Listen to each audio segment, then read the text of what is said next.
যে 5ই আগস্টের পূর্বের যে রাজনৈতিক কালচার, ওখানে আমাদের দেশ আমার মনে হয় না যে কখনোই ফেরত যাবে।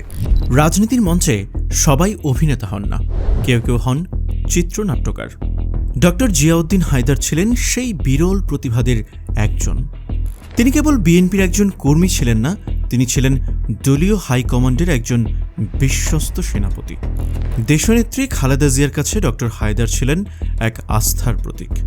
যখনই কোনো কঠিন সিদ্ধান্ত বা আন্তর্জাতিক লবিংয়ে প্রশ্ন এসেছে, ম্যাডাম খালেদা জিয়া চোখ বন্ধ করে ভরসা করেছেন এই মানুষটির ওপর।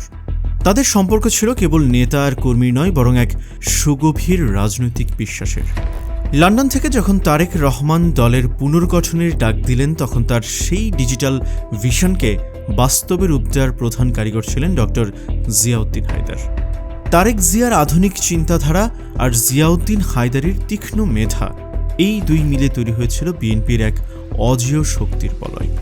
তারেক রহমানের নির্দেশে প্রতিটি সাংগঠনিক স্তরে ডক্টর হায়দার যে সংস্কার এনেছিলেন তা ছিল এক নীরব বিপ্লব। হাইকমান্ডের গোপন বার্তা থেকে শুরু করে নীতি নির্ধারণী কৌশল, সবখানেই এই নামটির উপস্থিতি ছিল অনিবার্য। নির্বাচন রাজনীতির চূড়ান্ত পরীক্ষা। যখন প্রতিপক্ষ রাষ্ট্রযন্ত্রকে ব্যবহার করে জাল বিছিয়েছে, তখন সেই জাল ছিন্ন করার ব্লুপ্রিন্ট তৈরি করেছিলেন ডক্টর জিয়াউদ্দিন হায়দার। নির্বাচনী কৌশল, কোন আসনে কে যোগ্য, কার জনপ্রিয়তা কতটুকু, তার নিখুঁত পরিসংখ্যান ছিল ডক্টর হায়দারের নখ দর্পণে। কূটনৈতিক যুদ্ধ, বিদেশি শক্তির সাথে দর কষাকষি আর গণতন্ত্রের পক্ষে আন্তর্জাতিক সমর্থন আদায়ে তিনি ছিলেন এক অপরাজেয় যোদ্ধা।